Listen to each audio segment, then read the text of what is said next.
ओम अज्ञानतिमिरान्धस्य ज्ञानाञ्जनशलाकया चक्षुरुन्मिलितं येन तस्मै श्रीगुरुवे नमः।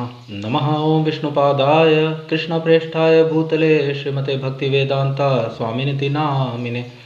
नमस्ते सारस्वते देवे गौरवाणी प्रचारिणे निर्विशेषशून्यवादी पाश्चात्यदेशतारिणे। जय श्री कृष्ण चैतन्य प्रभु नित्यानंदा श्री अद्वैत गदाधरा श्रीवासादि श्री गौर भक्तवृंदा। हरे कृष्णा कृष्णा कृष्णा हरे हरे हरे राम राम राम हरे हरे। वाञ्छाकल्पतरुभ्यश्च कृपा सिन्धुभ्यैव च पतितानां पावनेभ्यो वैष्णवेभ्यो नमो नमः। सो हरे कृष्णा डियर डिवोटीज, डियर प्रभुजीज, हम लोग श्रीमद् भगवद गीता यथारूप के तीसरे अध्याय कर्म योग का अध्ययन कर रहे हैं और अब हम 9वें श्लोक का अध्ययन करने जा रहे हैं। तो भगवान श्री कृष्ण कर्म योग पर अपने उपदेश को जारी रखते हुए अर्जुन जी से आगे कह रहे हैं यज्ञार्थात् कर्मणो अन्यत्र लोकोऽयं कर्म बंधना तदर्थम कर्म कौन्तेय मुक्त संग समाचरः। तो बहुत ही भव्य श्लोक। यज्ञार्थात् कर्मणो अन्यत्र लोकोऽयं कर्म बंधनः तदर्थम कर्म कौन्तेय मुक्त संग समाचरः। यज्ञार्थात् कर्मणो अन्यत्र लोकोऽयं कर्म बंधनः तदर्थम कर्म कौन्तेय मुक्त संग समाचरः। यज्ञ अर्थात एकमात्र यज्ञ विष्णु के लिए किया गया, कर्मणः कर्म की अपेक्षा, अन्यथा लोकः संसार, अयम यह कर्म बंधना कर्म के कारण बंधन, तत् उस अर्थम के लिए कर्म कौन्तेय हे कुंती पुत्र मुक्त संगः फलाकांक्षा से मुक्त, समाचर भली भांति आचरण करो। श्री विष्णु के लिए यज्ञ रूप में कर्म करना चाहिए, अन्यथा कर्म के द्वारा इस भौतिक जगत में बंधन उत्पन्न होता है। अतः हे कुंती पुत्र, उनकी प्रसन्नता के लिए अपने नियत कर्म करो, इस तरह तुम बंधन से सदा मुक्त रहोगे। यज्ञार्थात् कर्मणो अन्यत्र लोकोऽयं कर्म बंधना, श्री विष्णु के लिए यज्ञ रूप में कर्म करना चाहिए, अन्यथा कर्म के द्वारा इस भौतिक जगत में बंधन उत्पन्न होता है।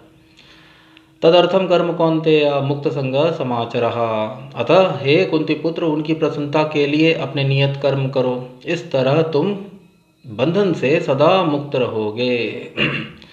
तात्पर्य के अंदर स्वामी श्रील प्रभुपाद जी वर्णन कर रहे हैं, चूंकि मनुष्य को शरीर के निर्वाह के लिए भी कर्म करना होता है, अतः विशिष्ट सामाजिक स्थिति तथा गुण को ध्यान में रखकर नियत कर्म इस तरह बनाए गए हैं कि उस उद्देश्य की पूर्ति हो सके।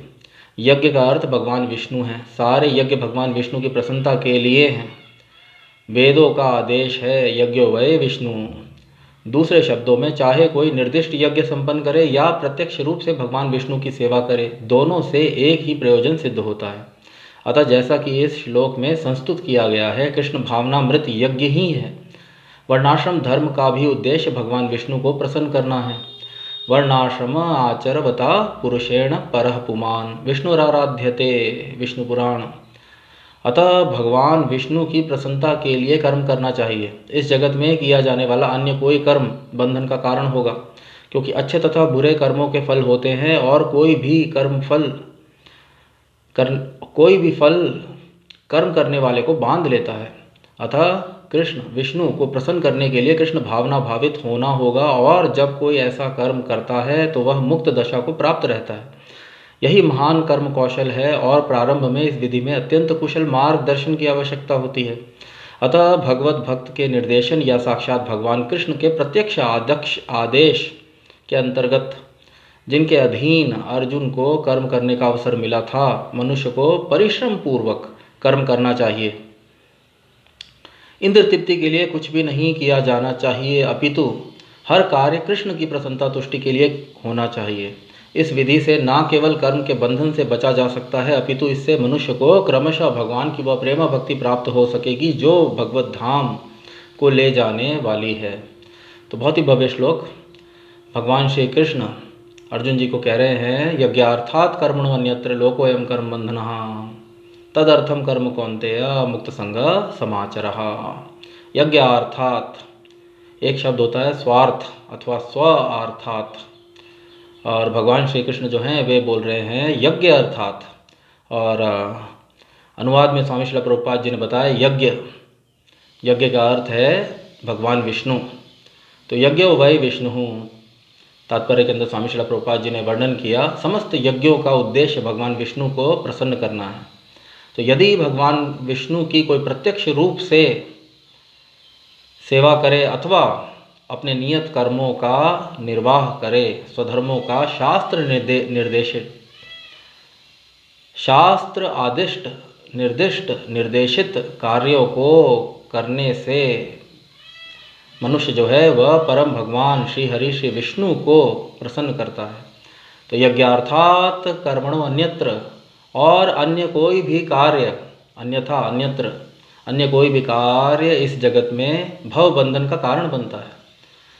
तो भगवान श्री कृष्ण अर्जुन जी को कह रहे हैं यज्ञार्थात कर्मणो अन्यत्र लोकोऽयं कर्म बंधनः। भगवान श्री कृष्ण अर्जुन जी को यह बताने का प्रयत्न कर रहे हैं और अर्जुन जी के माध्यम से समस्त मानव जाति को यह बताने का प्रयत्न कर रहे हैं कि कार्य किसकी प्रसन्नता के लिए किया जाता है।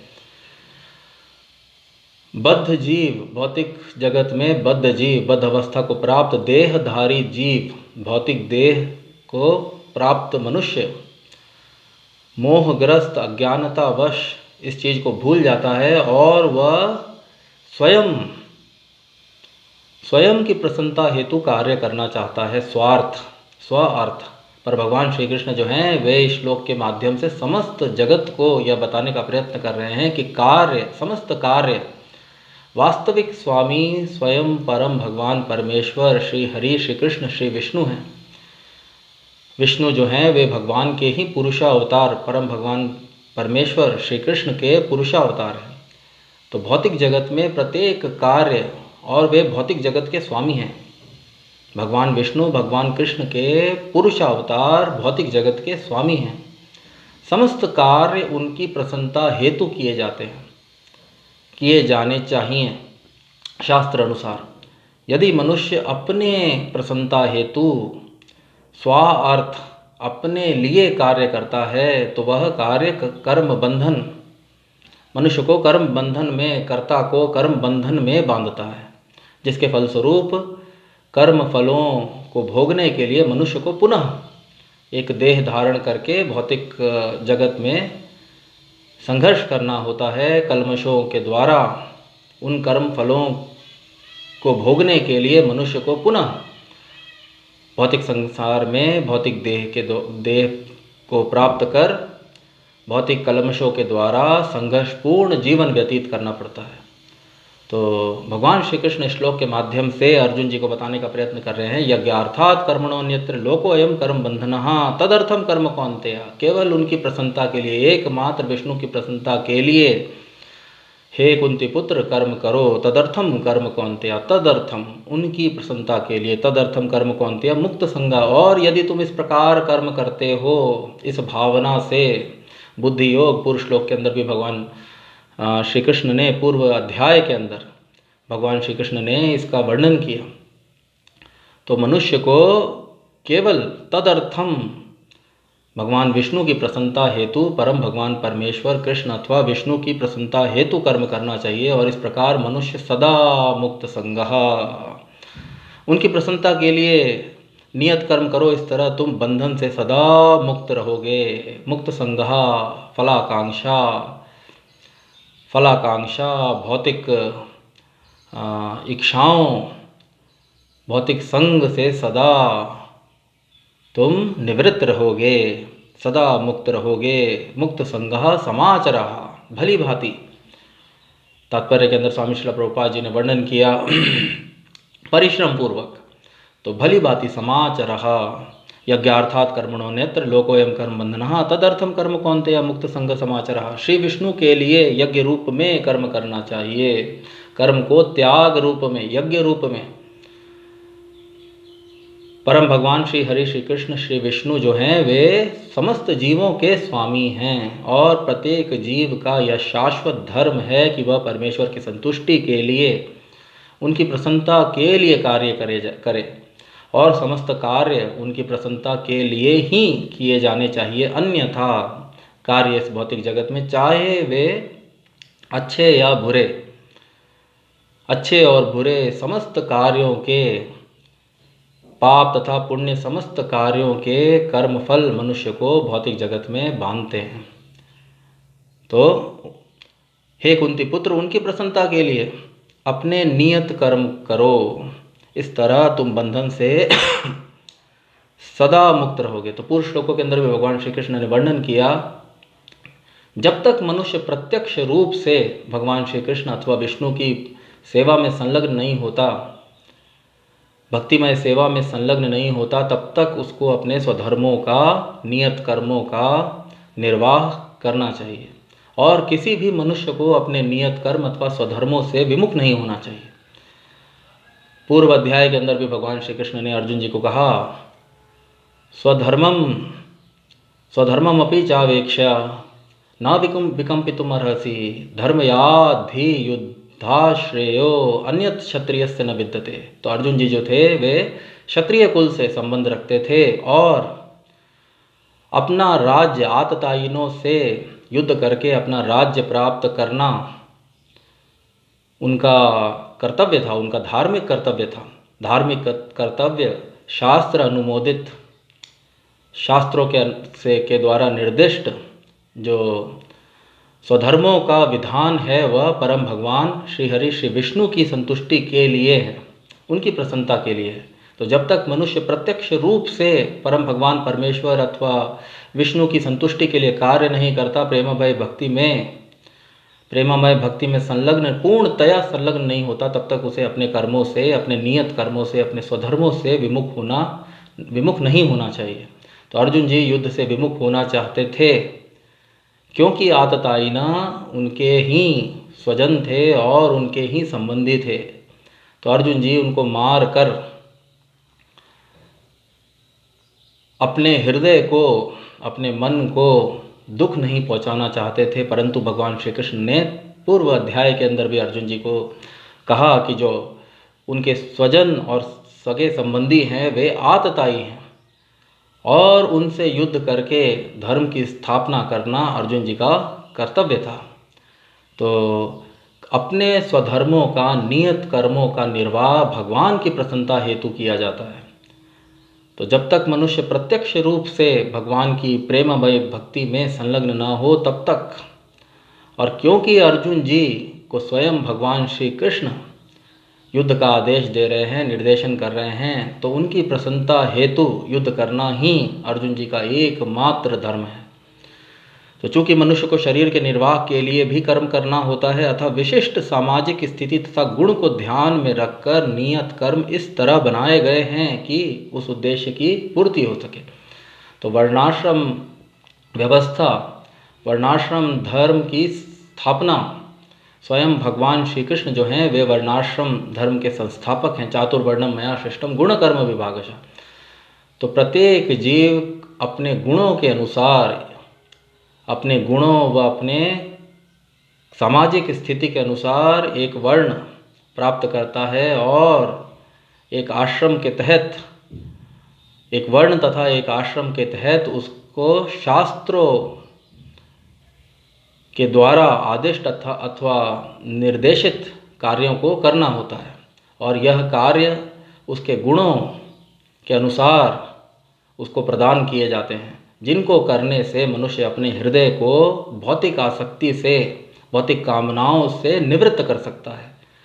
और पूर्व श्लोकों के अंदर भी हमने देखा, भगवान श्री कृष्ण ने वर्णन किया, जब तक पूर्णतया, स्वामी श्रील प्रभुपाद जी ने भी तात्पर्यों के अंदर बहुत भव्य उदाहरणों के माध्यम से, जब तक मनुष्य का हृदय पूर्णतया निर्मल नहीं हो जाता, जब तक मनुष्य का हृदय भौतिकतावादी वासनाओं तथा भौतिक प्रवृत्तियों से निवृत्त नहीं हो जाता, तब तक मनुष्य को कर्मों से विमुख, आध्यात्मिक उन्नति के लिए कर्मों से विमुख नहीं होना चाहिए।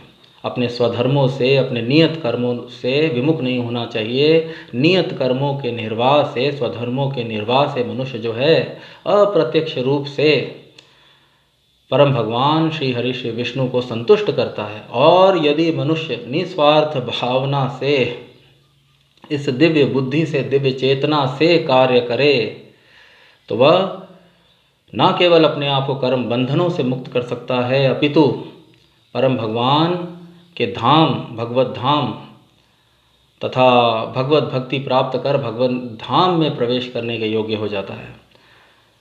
तो विशिष्ट सामाजिक स्थिति तथा गुण को ध्यान में रखकर नियत कर्म इस तरह बनाए गए हैं कि उस उद्देश्य की पूर्ति हो सके। यज्ञ का अर्थ भगवान विष्णु है। यज्ञ वै स विष्णु, इसलिए भगवान श्री विष्णु को यज्ञ पुरुष कहकर भी भौतिक संसार में यज्ञ पुरुष कह के भी संबोधित किया जाता है शास्त्र अनुसार। तो सारे यज्ञ भगवान विष्णु की प्रसन्नता के लिए हैं। वेदों का आदेश है यज्ञो वै विष्णु। दूसरे शब्दों में चाहे कोई निर्दिष्ट यज्ञ संपन्न करे या प्रत्यक्ष रूप से भगवान विष्णु की सेवा करे, दोनों से एक ही प्रयोजन सिद्ध होता है।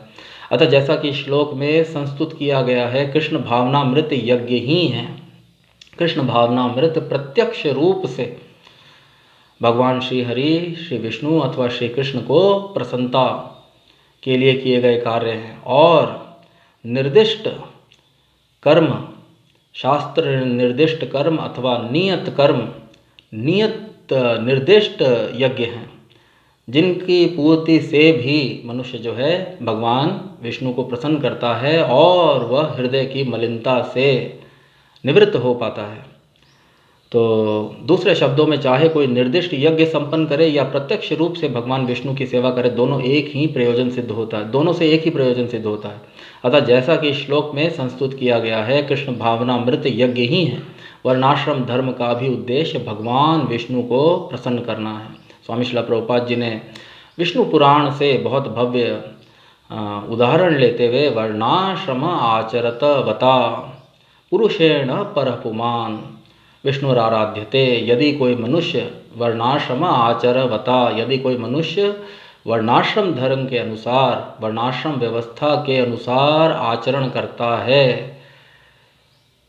कोई पुरुष पुरुषेण परपुमान, तो वह परम भगवान परमेश्वर की संतुष्टि के लिए विष्णुराराध्यते के लिए कार्य करता है। विष्णु की आराधना, विष्णु की परम भगवान श्री हरि, श्री कृष्ण, श्री विष्णु की संतुष्टि के लिए ऐसे कर्म विष्णु के पूजन, विष्णुराराध्यते पंथा, भगवान विष्णु के पूजन का मार्ग है। नान्यत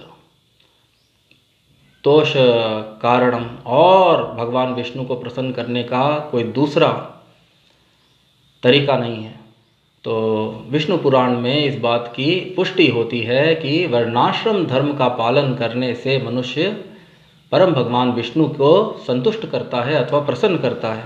अतः भगवान विष्णु की प्रसन्नता के लिए कर्म करना चाहिए। इस जगत में किया जाने वाला अन्य कोई कर्म बंधन का कारण होगा, क्योंकि अच्छे तथा बुरे कर्मों के फल होते हैं और कोई भी फल कर्म करने वाले को बांध लेता है। अतः कृष्ण विष्णु को प्रसन्न करने के लिए कृष्ण भावना भावित होना पड़ेगा। स्वामी श्रील प्रभुपाद जी ने तात्पर्य के अंदर लिखा, कृष्ण तथा विष्णु को प्रसन्न करने के लिए मनुष्य को कृष्ण भावना भावित होना पड़ेगा। भगवान जो हैं उनका एक और नाम, भगवान श्री कृष्ण का नाम भावग्राही जनार्दना, वे मनुष्य के भाव को स्वीकार करते हैं। यदि मनुष्य उनकी प्रसन्नता हेतु विशुद्ध मन से, विशुद्ध हृदय से भगवान की प्रसन्नता हेतु कार्य करता है तो भगवान उसकी ऐसी भावना को स्वीकार कर लेते हैं। परंतु यदि मनुष्य अपने स्वार्थ हेतु कार्य करता है तो भगवान उसकी भावना को स्वीकार करके उसको फलों का भी अधिकारी बना देते हैं, जिसके फलस्वरूप मनुष्य को पुनः भौतिक देह लेकर उन कर्म फलों को भोगने आना होता है। तो चाहे इस जगत में किया जाने वाला अन्य कोई कर्म बंधन का कारण होगा, क्योंकि अच्छे तथा बुरे कर्मों का फल होते हैं और कोई भी फल कर्म करने वाले को बांध लेता है। अतः कृष्ण विष्णु को प्रसन्न करने के लिए कृष्ण भावना भावित होना होगा, और जब कोई ऐसा कर्म करता है तो वह मुक्त दशा को प्राप्त रहता है। यही महान कर्म कौशल है और प्रारंभ में इस विधि में अत्यंत कुशल मार्गदर्शन की आवश्यकता होती है। अतः भगवत भक्त के निर्देशन में या साक्षात भगवान कृष्ण के प्रत्यक्ष आदेश के अंतर्गत जिनके अधीन अर्जुन को कर्म करने का अवसर मिला था, मनुष्य को परिश्रम पूर्वक कर्म करना चाहिए। तो कृष्ण भावनामृत में किए गए कर्म भगवत भक्ति, निस्वार्थ भावना से निष्काम कर्म जो होते हैं वे आध्यात्मिक स्तर पे होते हैं, और ऐसे कर्मों को करने से मनुष्य सदा मुक्त संगः, जैसा कि भगवान श्री कृष्ण ने श्लोक के अंदर वर्णन किया, ऐसे कर्मों से मनुष्य सदा जो है वह बंधन से मुक्त रहता है। ऐसे कर्म जो हैं वह आध्यात्मिक स्तर पे होते हैं और ऐसे कर्मों के माध्यम से मनुष्य सदा आध्यात्मिक स्तर पर बंधनों से, कर्म बंधनों से मुक्त रहता है। और यही कर्म कौशल है। योगः कर्मसु कौशलम, पूर्व अध्याय के अंदर भी हमने भगवान श्री कृष्ण ने वर्णन किया। तो यही कर्म कौशल है। और प्रारंभ में स्वामी श्रील प्रभुपाद जी ने वर्णन किया, भगवत भक्त के निर्देशन में या साक्षात भगवान कृष्ण के प्रत्यक्ष आदेश के अंतर्गत जिनके अधीन अर्जुन को कर्म करने का अवसर मिला था, मनुष्य को परिश्रम पूर्वक समाचरः मुक्त संग समाचरः, परिश्रम पूर्वक भली भांति। तो भगवत भक्त के निर्देशन में अथवा भगवान कृष्ण के प्रत्यक्ष आदेश के अंतर्गत मनुष्य को परिश्रम पूर्वक कर्म करना चाहिए। इंद्र तृप्ति के लिए कुछ भी नहीं करना चाहिए, अपितु हर कार्य कृष्ण की प्रसन्नता तुष्टि के लिए होना चाहिए। इस विधि से न केवल मनुष्य कर्म बंधन से अपने आप को निवृत्त कर सकता है, वह क्रमशः भगवान की प्रेमा भक्ति प्राप्त कर सकता है, जो भगवत धाम ले जाने में उसकी सहायक होगी। तो बहुत ही भव्य श्लोक, यज्ञार्थात् कर्मणोऽन्यत्र लोकोऽयं कर्म बंधना तदर्थम कर्म कौन्तेय मुक्त संग समाचरः। श्री विष्णु के लिए यज्ञ रूप में कर्म करना चाहिए, अन्यथा कर्म के द्वारा इस भौतिक जगत में बंधन उत्पन्न होता है। अतः हे कुंती पुत्र, उनकी प्रसन्नता के लिए अपने नियत कर्म करो, इस तरह तुम बंधन से सदा मुक्त रहोगे। तो अगले सत्र के अंदर हम अगले श्लोक का अध्ययन करेंगे व चर्चा करेंगे। तब तक के लिए मैं इस सत्र को यहीं पे विराम देना चाहूँगा। जय ओं विष्णुपाद परमहंस परिव्रजकाचार्य श्रोत्रशत श्री श्रीमती दिवान ग्रेस चरणारविंद भक्ति वेदांत स्वामी श्रील प्रभुपाद जी की जय। ग्रंथराज श्रीमद् भगवद गीता की जय। भगवान श्री कृष्ण की जय। भगवान श्री चैतन्य महाप्रभु की जय। हरे कृष्ण महामंत्र की जय। हरे कृष्ण कृष्ण कृष्ण हरे हरे, हरे राम राम राम हरे हरे। निताय गौर प्रेमानंदे। हरि हरि बोल। हरे कृष्ण।